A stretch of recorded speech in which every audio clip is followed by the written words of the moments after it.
मालेगावातल्या market बँकेच्या मालेगाव शाखेमध्ये 114 कोटींचा गैरव्यवहार झालाय। बेरोजगार तरुणांच्या खात्यावरून 114 कोटींची उलाढाल झाली आहे। देशातील 21 राज्यांमधून मालेगावच्या बँकेमध्ये पैसे वर्ग करण्यात आलेत। 21 राज्यातल्या 10 बँकांमधून मालेगावच्या बँकेमध्ये 10 कोटी वर्ग करण्यात आलेत। कोल्हापूर बँकेच्या वेगवेगळ्या खात्यांमधून 1 कोटी 90 लाख रुपये वर्ग करण्यात आलेत। अत्यंत धक्कादायक बातमी मालेगावातून येते। मार्केट बँकेच्या मालेगाव शाखेमध्ये 114 कोटींचा हा गैरव्यवहार झालाय। नाशिक मार्केट बँकेच्या मालेगाव शाखेमधला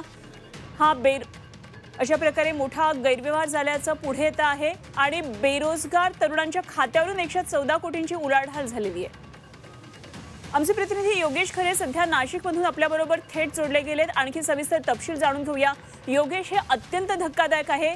114 कोटींचा हा गैरव्यवहार मालेगाव शाखेतल्या मार्केट बँकेमधून झालेला आहे। काय नेमके तपशील आहेत?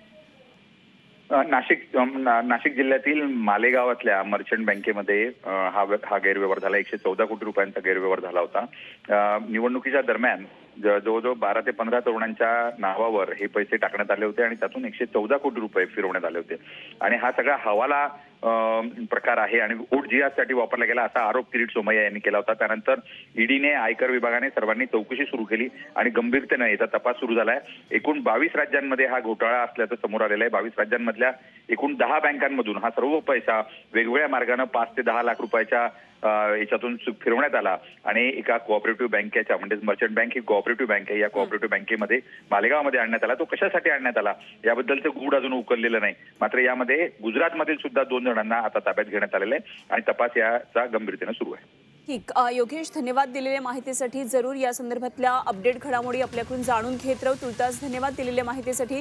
तेव्हा मालेगावातली ही मर्चंट बँक आहे आणि त्या मालेगाव शाखेमधून 114 कोटींचा हा गैरव्यवहार झाल्याचं आता समोर येत आहे।